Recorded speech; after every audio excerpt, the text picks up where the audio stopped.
Boa tarde, pessoal. 12h28 aí, faltando 2 minutinhos para nossa live sobre fraturas. Sejam bem-vindos. Uma live para esclarecer, tirar dúvidas, fazer perguntas. O objetivo da live é discutir aí casos mais delicados, casos mais complicados, tá bom? Ainda mais que a gente vive numa cidade aí que tem bastante motocicleta e as pessoas muitas vezes acabam sofrendo fraturas. Então, sejam bem-vindos, podem ir entrando aí. Estou tomando aqui meu cafezinho da coragem. Hoje a gente já fez 2 cirurgias no HTO e já estou indo pro EMEC. Então, eu vou fazer aí 45 minutos de live, tá certo? Boa tarde, Rita, boa tarde, Gilson, Paloma, Letícia, Laiane, Suamine, Manuela, Bruna, Monique, Dudu, Jaque, Beca, Ayla. Pessoal, boa tarde, sejam todos muito bem-vindos. Quem tiver pergunta, prioriza logo, adianta seu lado, porque não sei se vai dar para responder tudo. No início, as perguntas geralmente vão demorando para sair, quando começa a sair, sai de vez. Então, sejam todos bem-vindos aí. William Rudes, o osso depois de uma fratura recupera, fica mais forte? Na verdade, William, o que é que acontece?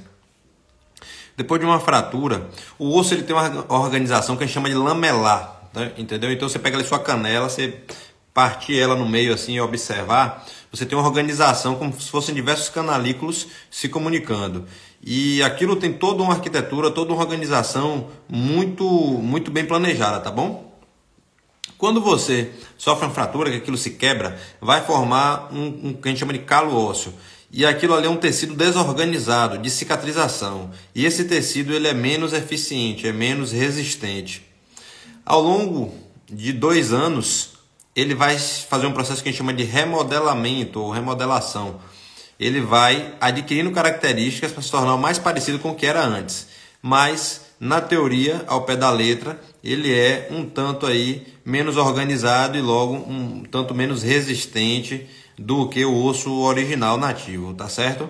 Mas, em geral, isso daí não embute em riscos de refratura muito mais pronunciados não, tá bom? Então, basicamente, quando você tem uma fratura, que você cicatriza bem aquela fratura, você vai ficar 0 km. Fabiana, Gilson, boa tarde, João Pedro, Line, Jaque, Laiane, como melhorar as articulações nos treinos de musculação? Então, assim, você precisa compreender o seguinte, o metabolismo de músculo é um metabolismo mais rápido, é um tecido que é muito vascularizado, transita nutrientes, né, oxigênio e tudo, com muita facilidade, tem muita reserva energética, mitocôndria, tudo. E o tecido tendinoso, que é o tecido que fica ao redor das articulações, o tecido cartilaginoso, são tecidos de metabolismo muito lento. Eles têm uma estrutura meio que com poucas células, com a cartilagem ela não tem vaso sanguíneo, e aí todos os processos de adaptação do treino, né, de progressão de performance, incremento de carga, de volume de treinamento, eles respondem muito bem no músculo e a resposta tendinosa, a resposta articular como um todo, ela é muito mais lenta. Então, para melhorar as articulações no treinamento de musculação, né, você deve estar sempre respeitando o que vem mais lento, né, que é a adaptação tendinosa. Então, isso daí eu acho que talvez seja o fator mais importante no treinamento, respeitar o tempo dos tendões, tá bom? Então, aqueles desconfortos, aquelas coisas ao redor da articulação, você não pode estar deixando aquilo se perpetuar.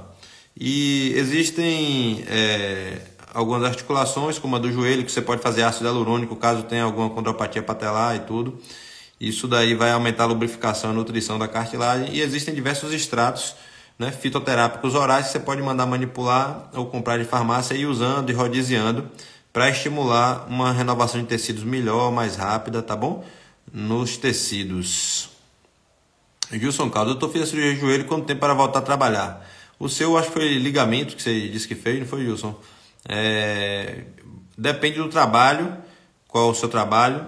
tá bom? Se sua empresa é flexível, se é inflexível, se você precisa fazer um esforço para retornar mais rápido, porque você seja comissionado, alguma coisa assim, ou se realmente você tem uma certa tranquilidade para esperar um tempo mais folgado. Mas, em geral, aí, se foi ligamento cruzado anterior, eu recomendo que você só volte para sua empresa aos 4 meses. Monique Sapucaia, o que deve ocorrer para se considerar uma fratura? Então, assim, a fratura ela é uma desorganização do tecido, né? É uma perda da integridade do tecido ósseo. Então, quando você tem essas lamelas, essa organização quebrada, né? Fraturada, descontinuada, aquilo ali constitui uma fratura. Então você tem as fraturas onde a gente vê aquela deformidade toda. Tem outros que a gente chama de fratura por estresse, que ocorre, né? Lesão do microtrabeculado, é uma coisa que não se parte e se deforma, ela apenas se descontinua, né? E não gera alguma coisa mais macroscópica, mas fratura seria basicamente isso. Alô, Railene, Ricardo, Nedjane, um abraço pessoal, sejam bem-vindos. Ellen, Gabi, Giovanni, Dai, Mike. Boa tarde, Mike. Notificação aqui do Freds, novo aplicativo aí que todo mundo tá baixando. É o Twitter de Zuckerberg, né? Doutor, que bom te ver, excelente médico, excelente cirurgião. Obrigado, pessoal. Jaqueline, como seria a cicatrização de fraturas com descarga de peso? Olha só, quando você tem um tutor, como uma haste dentro de um osso, né? Que é como se fosse um cano dentro do osso, o osso é oco, né? Quem já comeu, essas comidas rabadas, não sei o que, feijoada que vem com esse pedaço de osso, você vê que o osso é oco no meio, né? Então quando você tem ali, de repente, um cano metálico dentro, ou você tem uma placa por fora, né? Fazendo servindo como um tutor, que a gente chama, né? A depender do estágio da fratura, se ela tem uma boa coaptação, né? Você pode liberar a carga. Então, em geral, a gente libera a carga quando a gente usa hastes, que é aquele cano dentro do osso, e quando a gente usa placas, a gente só libera geralmente após 1 mês e meio e progressivamente, porque a haste ela tem uma capacidade muito grande de suportar a carga já desde o início e a placa não, tá certo? Quando a gente bota a carga, o osso, lembra que às vezes eu falo que o osso ele responde, não só o osso, todo o tecido músculo esquelético ao estímulo, né? E na falta de estímulo ele fica meio que inerte ou se degenera, não se renova, não se melhora. Então a carga ela é importante para que o osso ele se fortaleça, ele se remodele, ele se estimule. Então a gente já estimula a carga quando a gente usa a haste desde o início, e a placa a gente só não coloca desde o início porque pode gerar uma fratura. Então a gente segura um pouquinho, mas a carga deve ser feita. Às vezes tem um paciente que está com medo de pisar ou quer evitar, tem medo e tudo, mas isso vai ser uma coisa prejudicial e vai atrasar ele. Então tem que seguir direitinho as orientações.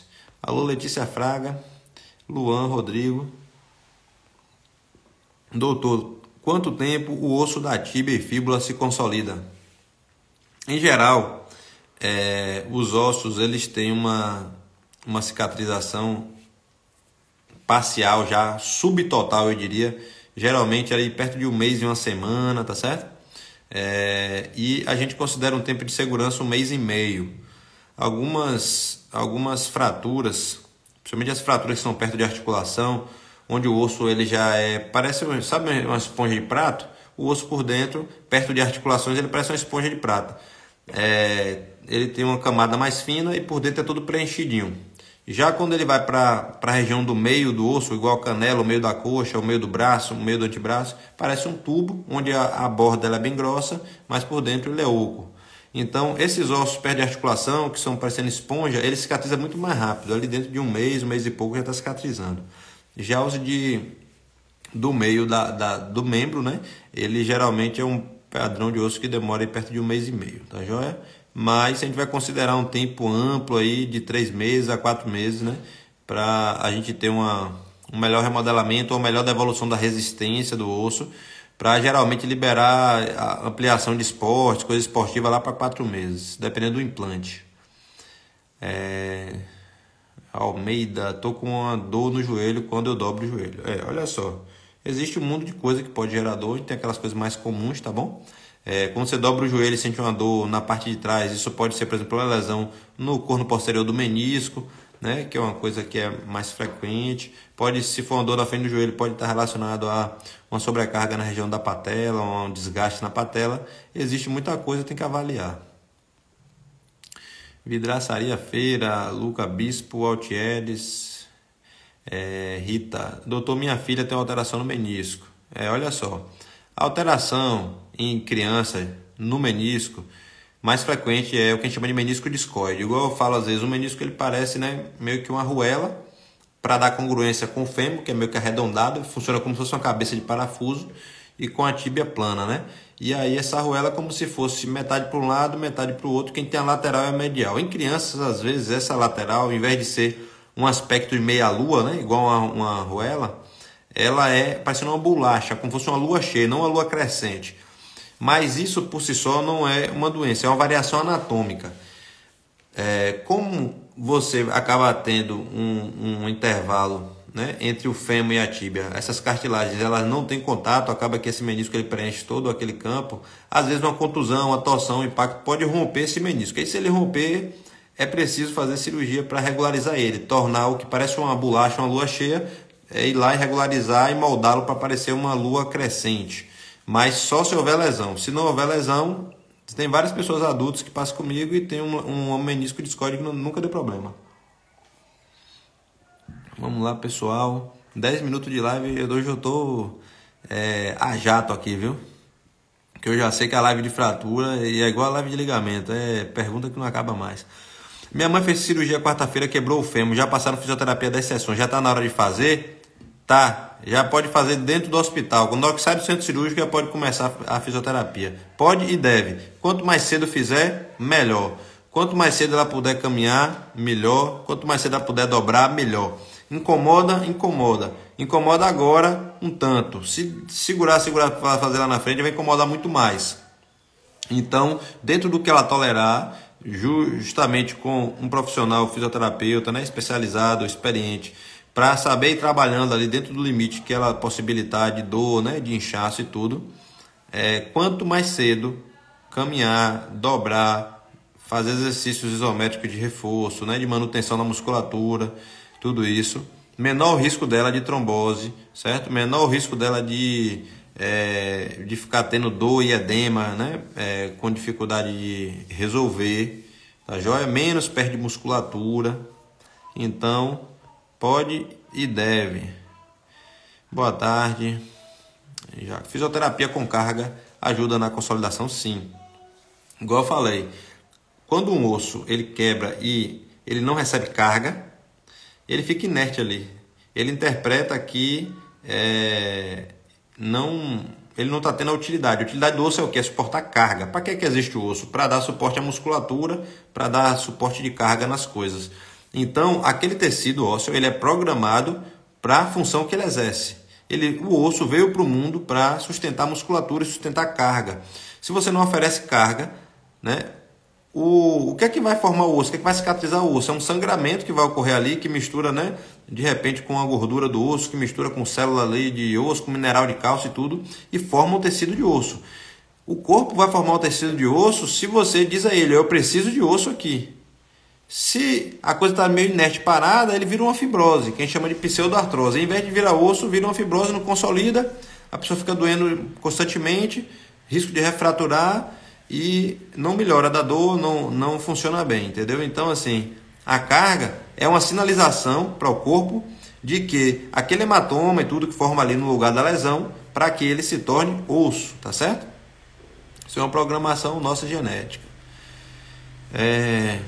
Maxwell, Catiane, alô pessoal, obrigado pela presença. Pessoal, pode ir entrando aí, pessoal, e saindo, horário de almoço. Meu horário aqui é tudo doido aqui, mas vocês podem fazer a pergunta e almoçar, e eu estou tentando ser rápido aqui para favorecer a todos. Lucas Bispo, fratura com fio de Kirchner no punho, em média recuperar em quantos meses? O fio de Kirchner fica entre um mês e uma semana, um mês e meio, em média. é retirado e no dia seguinte a pessoa já está sem o gesso também e fazendo a fisioterapia. Não dá para deixar fio sem gesso porque fica muito frágil, a chance daquilo ali se deslocar ou forçar e perder é grande, então é gesso mais fio. Hoje em dia praticamente só se usa isso daí no SUS. Hoje em dia pacientes particulares e convênio acabam que sempre estão fazendo mais com placa. Agora, quando tem lesão com muito inchaço, lesão exposta, outras coisas que impedem, né, de fazer uma incisão ali, porque aquilo pode prejudicar mais o paciente, aí a pessoa coloca um fio de quiche, não um fixador externo, são aqueles pinos por fora, né, com uma armação. Às vezes quando você tem luxação, que é deslocamento, outras coisas associadas, mas em geral tem um benefício que não usa corte, mas tem que ter muito cuidado de imobilização. Então, assim, como ficou imobilizado um mês e meio, assim que acaba, tem que ir para fisioterapia todo dia para devolver o movimento. Não pode ficar retardando, esperei a guia, esperei marcar, não. Tem que sair já do fio direto para fisioterapia e jogar duro. O Thierry consegui jogar um pouco de peso no joelho esquerdo, senti pouca dor, será que continuo me esforçando? O esforço tem que ser gradativo, conforme a articulação vai tolerando, e tem que respeitar o tempo que foi solicitado de não ter carga e de ter o repouso. Aldineia, Naama, Monique, olá pessoal, boa tarde. Dacileide, Dr. João Gabriel, Psico Kleber, Fonseca Alex, Jaqueline, seria o fixador externo. Fixador externo não permite carga, é uma fixação que geralmente a gente usa como provisória em lesões muito graves ou lesões expostas. Lesões que a gente precisa que o tecido se esfrie um pouco, que foi muito atordoado, e aí a gente usa ele como uma estratégia de evitar uma ampliação da lesão, porque quando a gente faz uma incisão, divulsiona tecido, tudo, a gente está de alguma maneira lesionando aquele tecido naquele momento. E aí, quando não é ainda o momento, você já está muito machucado, o fixador pode ser uma ponte. Mas hoje em dia não se trata nenhuma fratura com fixador externo em definitivo, né? A menos que surja outras coisas, a pessoa às vezes sofreu um trauma no crânio, abdominal, ficou internado, UTI, não sei o quê, e aí passou o tempo de converter aquele fixador para uma placa ou para uma haste interna, né, algo interno, e aí passou esse tempo, a fratura consolidou, aí realmente acaba tratando, mas em geral não se faz isso. Roneib, Macedo, João, Macedo Ellen, se atende a Pevida, não. Dor na panturrilha, que pode ser. Panturrilha é uma coisa que a gente tem a musculatura que a gente chama do tríceps sural. Ali são 3 músculos. Tem um que é miudinho, chamado plantar delgado, fica mais perto do joelho. E aquela polpa que a gente vê, que a gente chama de gastrocnêmios. Por baixo, preenchendo toda a perna, na região posterior, tem um sóleo. E aí essa musculatura, ela às vezes pode sofrer, aí no seu caso, uma cãibra, um estiramento.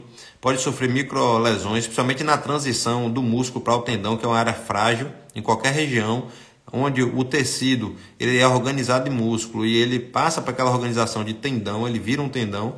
Essa transição é um lugar frágil e aí às vezes provoca isso. Então é bom que você faça uma avaliação, tanto de laboratório de osteometabolismo, para ver suas vitaminas, seus sais minerais, tá certo? As enzimas relacionadas ao metabolismo de osso, quanto fazer de repente um ultrassom para avaliar, tá joia? Alô, Bia, Luísa, João, muito boa informação, doutor, excelente, valeu pelo retorno, pessoal. Eu que agradeço a atenção de vocês, né? A recomendação e tudo mais. Rafaela Anderson, já que eu coloquei placas e parafusos na tíbia, foi liberada a minha físio com carga, é seguro, não corre o risco de perder a cirurgia, estou morrendo de medo. Olha só, isso daí é uma pergunta para quem te operou, tá certo? Igual eu falei, em geral, placa não se libera a carga imediatamente, geralmente é após pelo menos um mês a um mês e meio aí, tá bom?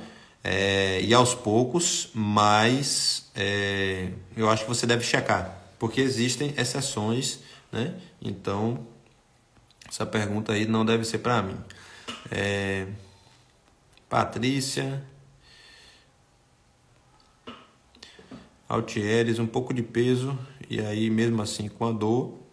O esforço deve ser sempre com desconforto leve, tá certo? Desconfortos moderados a altos, alguma coisa aí não está adequada. Então, você tem que estar orientado, instruído pelo profissional fisioterapeuta, e o ideal é que ele tenha algum grau de comunicação com o seu cirurgião.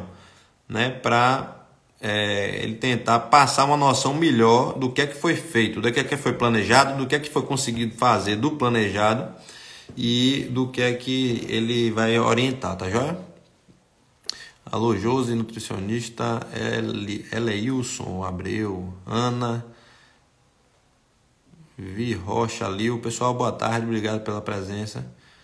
Hoje o almoço do Dr. Paulo está sendo live, eu estou praticamente tomando café com live, almoçando com live e dormindo com live. Essa semana aí foi intensivão, mutirão de live. Helenice, Paola, Marcelo, boa tarde, pessoal. Helenice, boa tarde, estou com o joelho torcido. Olha só, Helenice, quando a gente torce um joelho, a gente tem que procurar um pronto atendimento, fazer um raio-x para descartar a fratura, tá certo? Fazer um exame físico, para dali daquele exame físico o médico já ter uma noção. Se, por exemplo, você deslocou a patela, ela voltou para o lugar sozinha e ali vai precisar de um cuidado, ou se rompeu algum ligamento, ou se tem suspeita pelo exame de que possa ter rompido algum menisco, alguma contusão na cartilagem.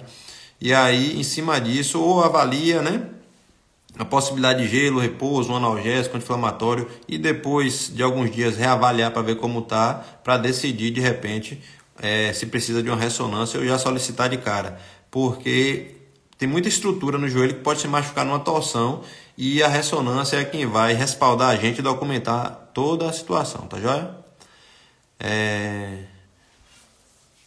Almeida, quando eu jogo futebol eu sinto um cansaço no joelho, uma leve dor. Então assim, muitas vezes isso daí está relacionado à interpretação de sobrecarga pelo seu joelho e pode estar relacionado, né, à condropatia patelar, que é muito comum, ou outras coisas como a rofite, que é uma inflamação na gordura, né, que preenche ao redor do tendão patelar, uma tendinite. A manifestação de dor é muito variável de uma pessoa para outra. Então, às vezes você tem uma estrutura ali que está inflamada, ela está disparando uma sinalização de hipersensibilidade ao redor do joelho. E aí você precisa detalhar isso daí, né? Então precisa um especialista examinar seu joelho e confrontar isso daí de repente com a ressonância, correto? Cristiana, Adilson, Maria Jandira, doutor, o senhor não está dando mais vida? Não. Macedo Hélio, obrigado por tirar a dúvida. Joana, Gabi, ótimas informações, obrigado, Gabi. Altieri, será que ao tentar pedalar hoje fortalece o joelho? O pedal é um exercício muito bom para o joelho. Você condiciona uma articulação através de exercício de carga e exercício de repetição, certo?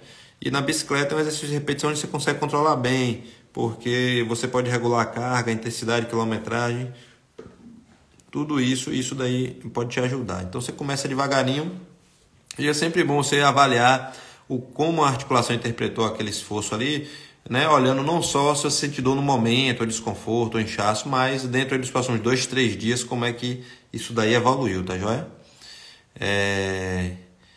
Então, uma pergunta técnica aqui do Marcelo sobre as fases do processo de consolidação de uma fratura, 5 fases. Na verdade, a gente considera aí 4 fases, tá certo? Onde você tem uma formação ali, primeiro você quebra, aquilo ali gera um hematoma, um sangramento, aquilo dali vai gerar inicialmente uma resposta inflamatória, você vai aumentar a permeabilidade dos vasos sanguíneos para ele poder tirar tecido lesionado, para trazer nutrientes, trazer oxigênio, e depois isso vai passando por uma organização, né, onde aquele tecido de hematoma vai se tornando tecido, né, com maiores fibroblastos e outras células, e depois ele vai organizando para formar um calo ósseo, que no início é um calo mais mole e conforme o tempo vai passando, mais semanas, ele vai se tornando um calo mineralizado, né? Com depósito de cálcio e tudo, e vai adquirindo uma característica mais próxima do osso. Então, existem fases para isso e é importante que aquela fratura ela tenha uma certa, né, estabilidade para que se forme o osso, tá bom? E que a pessoa tenha um organismo que está com um bom metabolismo também para aquilo dali. Alô, Rai, alô, Gabi, live bastante produtiva. Hoje a live está aqui mais ou menos a 5.000 RPM. Estou conseguindo acompanhar. Eu acho que eu tô. Não, já estou longe aqui. Você já perdeu aqui o acompanhamento. Vamos lá, deixa eu ir tentando.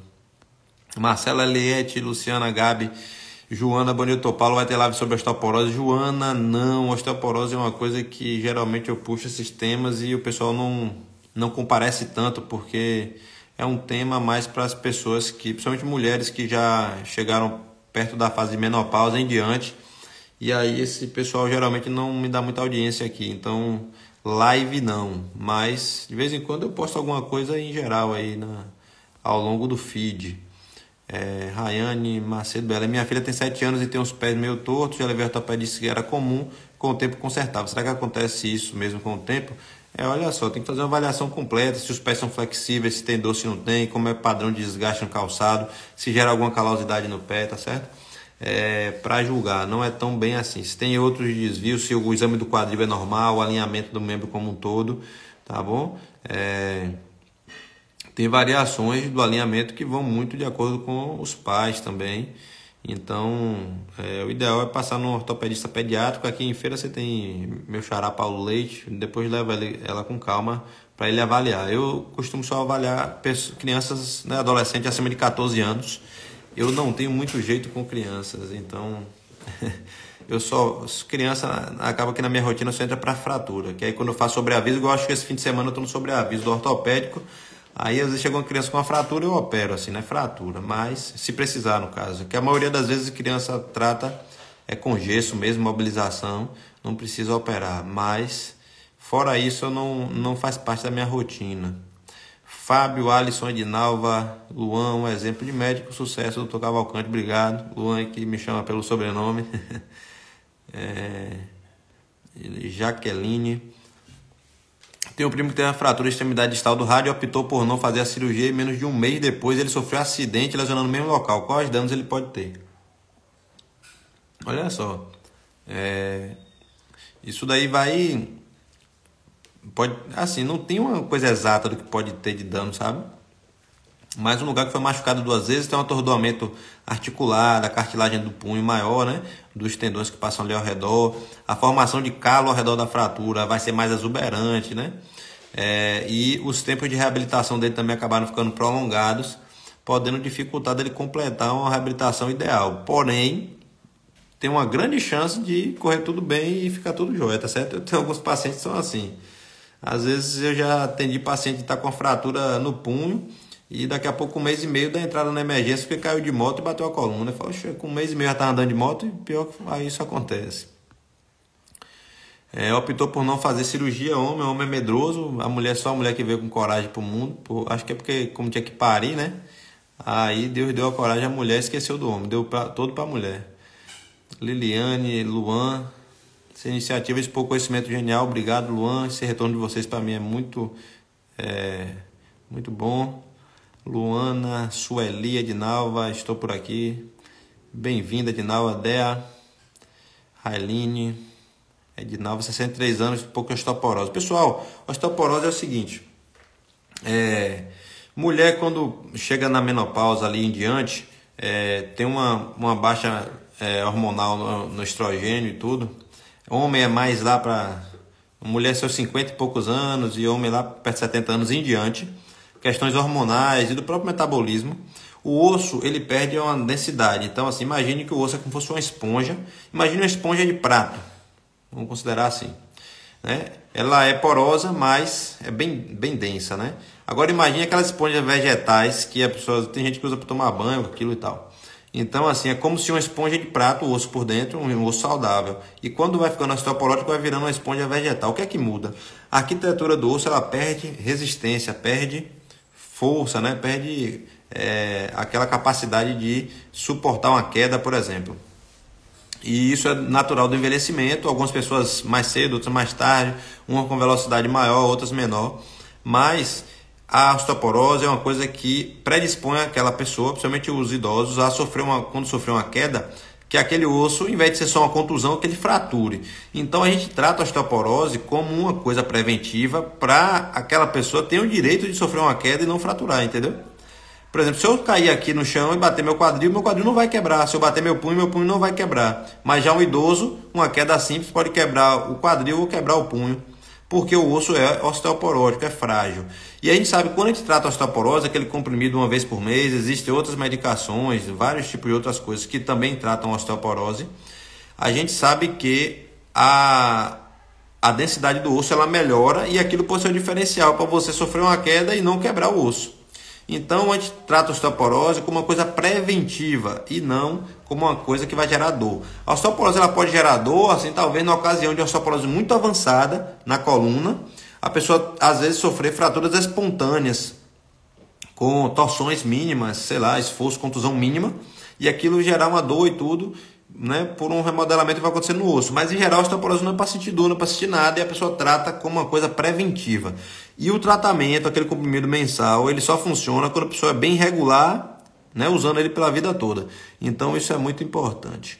Gilmar, já que você atende União Médica não, John Ginormândia, Rayane, Vanessa, bem-vindos pessoal, Mascarenhas, Cris, Daíse, Lio Melo, doutor, boa tarde, doutor, uma cirurgia da vértebra, onde foi necessária ter entrada pela costela quebrada de uma costela, qual o tempo de calcificação? Costela ela cicatriza em um mês, tá certo? A vértebra, como osso esponjoso, também cicatriza rapidamente, porém, geralmente os cirurgiões de coluna e tudo protegem bastante ao longo de 3 meses, porque você tem ali a questão medular e tudo. Eu não entendi sua pergunta, mas espero que tenha respondido. A costela cicatriza em um mês, a vértebra cicatriza também perto disso, mas em geral precisa de uma proteção mais rigorosa ao longo de 3 meses. Emily, Lindaiane, Cristiano, boa tarde pessoal, Soares, Luan, Fabrício, o grande Fabrício aí. Cadê os atletas? Obrigado pela explicação. Se atende Unimed também não, pessoal. Então assim, vocês me perguntaram, Unimed, Apvida e União Médica são convênios de rede própria. Só tem, não é assim, você tem uma clínica não sei aonde e aí você tem os convênios cadastrados. Não, só quem atende são os médicos ali que são associados, cadastrados. E eu não estou cadastrado em nenhum deles. Eu atendo os convênios abertos, onde a clínica pode solicitar o convênio, cadastrar e qualquer médico pode atender. Igual a Amil, Bradesco, Sul América, né? Petrobras, Cassi, Asfeb, Casseb, esse tipo de coisa. Uso de rede fechada, não tenho acesso, infelizmente, tá certo? Boa tarde, preciso de uma consulta, eu sinto os joelhos, sou atleta há 37 anos. Só ir lá na bio do meu Instagram, tem lá o contato, é 171-997020101. Você fala com a Renata, ela vai dar toda a agenda para ver qual dia mais confortável, qual horário, o lugar e tudo direitinho, tá bom? Não é difícil conseguir agenda comigo. Quando a coisa começa meio que a apertar, eu amplio o horário. Agora mesmo amanhã eu tenho um consultório, amanhã toda, para não deixar ficar muito demorado para vocês passarem comigo, tá certo, pessoal? Então eu vou corrigindo isso. Quando começa a apertar demais, eu estico da tarde para noite, igual semana passada, e aí eu vou fazendo isso. Então nunca vai ser tão difícil assim conseguir consulta comigo. Eu só não consigo obrigar o Apvida, a União Médica e a Unimed a me cadastrar. Ele já tem um grupo dele já de mais tempo fechado e isso daí eles não mexem. Lucas Bis, por favor, indica algum fisioterapeuta esportivo. Lucas, a gente tem bastante, tá certo? Onde eu tenho a maior proximidade ali, talvez no setor de fisioterapia esportiva do Hospital Ortopédico, ali na Juraci. Você tem na Vitália ali da Santa Mônica também um segmento de fisioterapia esportiva amplo, mas existem várias outras opções, tá joia?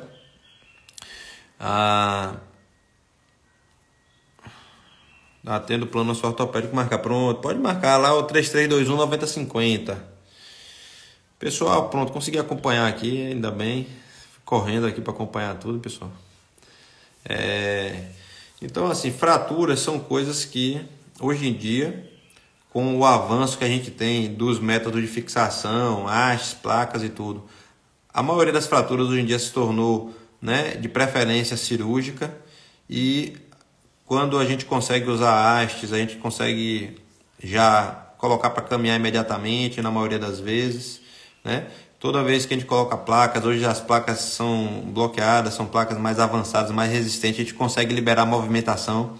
Hoje, praticamente, via de regra, toda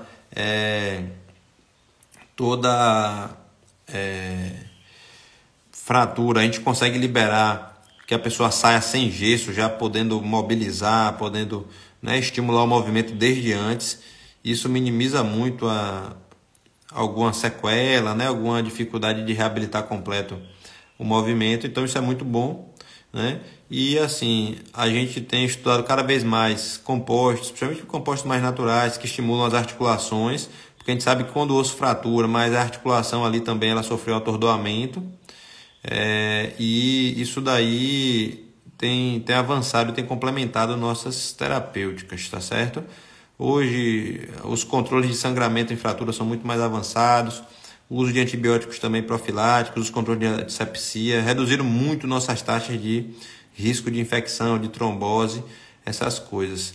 A taxa também de distrofias, né, que são situações onde a pessoa sofre uma contusão, ou uma torção, ou passa por um procedimento cirúrgico e os nervos ao redor daquela lesão ali, eles ficam muito sensíveis, né, gerando alterações. Também reduziu bastante com essa questão de a gente possibilitar o movimento já desde antes. Então, a gente tem passado por uma evolução grande nos últimos anos, graças a Deus, e isso daí nos favoreceu bastante. Então, alô aí, Thaís e Igor, Irani, Carla Gomes. Pessoal, obrigado pela presença de todos. Acho que consegui responder aí bastante. Bom que vocês também aí já estão interagindo entre si nas lives aí, no chat. Isso é bom. Que me ajudam também para eu ir acompanhando as respostas.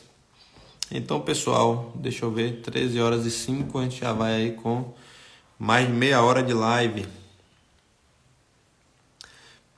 Eu programei hoje para 40 minutos, porque eu tenho um procedimento cirúrgico no EMEC que eu não posso atrasar. Minha vida já é uma correria aí, com constantes atrasos, então eu tenho que tentar minimizar isso aí. Fala um pouco sobre o osso que necrosa na fratura. Olha só, a necrose de osso é uma coisa que pode acontecer espontaneamente, pode estar associada a algum problema reumatológico, né? Doenças como lúpus, outras coisas reumatológicas, ou doenças hematológicas também que favorecem trombos em vasos que circulam ali na região do osso, mas muitas vezes acontece, né, sem uma causa objetiva. Alguns medicamentos como corticóide, outras doenças também podem favorecer necrose no osso, mas em geral isso é uma coisa que a maioria das vezes acontece sem uma causa em específico. É importante que pessoas que passam por uma situação de que tinha até um algodãozinho, alguma coisa assim, e a dor do nada ficou uma dor muito intensa, muito importante, sem conseguir pisar e tal, é importante que procure o atendimento. A necrose inicialmente ela não vai ser vista no raio-x, né? Esses casos de uma dor aguda, assim, do nada, mal explicada, ela precisa ser vista por ressonância, porque se a gente deixa um osso que sofreu uma necrose, né? Pode ser um osso no pé, um osso no joelho, um osso no quadril, enfim. A gente deixa a pessoa pisando, forçando, aquilo dali pode acabar gerando uma deformidade na articulação. No quadril mesmo, às vezes, né, a gente precisa despressurizar aquela articulação, fazendo uma brocagem para que haja estímulo, né, de resposta do corpo e um sangramento ali para tentar cicatrizar aquele osso necrótico. Então, precisa de um acompanhamento, tá certo? Então, necrose de osso é um capítulo importante da ortopedia e geralmente associado a uma dor intensa e aguda. Parabéns para o profissional que você é, obrigado. Luana, Dalila, Cláudia, Ismael, Nicole, bem-vindos, pessoal. Pessoal, então estamos chegando aí nos minutinhos finais. Agradecer mais uma vez a presença de vocês. Lembrar que amanhã é sábado, né? Já vai ser lançado o card aí pela minha equipe técnica desse mundo digital aí. Para amanhã a gente vai conversar sobre prevenção, né, de lesões esportivas às 17 horas no sábado. Um pouco mais cedo, porque é sábado de noite, né? Vocês devem estar aí curtindo e não assistindo live. Então, a gente vai discutir um ponto de vista mais preventivo, tá bom? E não falar de alguma doença em específico e tal. Falar sobre boas práticas para os esportistas. Então, obrigado a todos. Sempre que possível, recomendem, encaminhem, curtam e tudo, porque isso daí ajuda e dá respaldo para esse trabalho que eu faço. Então, valeu. Obrigado aí a todos. Estou indo ali para o hospital. Vou ver se tiver calminho lá, vou postar algumas coisas e tudo. Vocês às vezes me pedem bastante para fazer, né, passar coisa, ambiente de cirurgia e tudo. Como é um ambiente muito restrito e, né, eu gosto de pensar sempre em manter privacidade, as coisas desses momentos. Então eu praticamente não posto nada de casos cirúrgicos. Até porque hoje em dia as pessoas sabem, né? Para mim, posto um raio-x aqui, a pessoa me pergunta se o raio-x é meu, a ressonância é minha, então o procedimento era o meu. Então é um tanto delicado, tá bom? E tem coisas que também a gente não pode postar antes e depois, é considerado antiético e tal, porque é como se fizesse uma propaganda de que todo mundo você conseguiria entregar aquilo. A gente sabe que não é, né? Tem uma questão de bom senso, mas é desse jeito, então é meio delicado. Mas, se for possível, eu vou tentando mostrar algumas coisas para vocês. Valeu, uma boa tarde, uma boa sexta-feira, um bom fim de semana. E aí, um beijo para a família, tudo de bom. Valeu.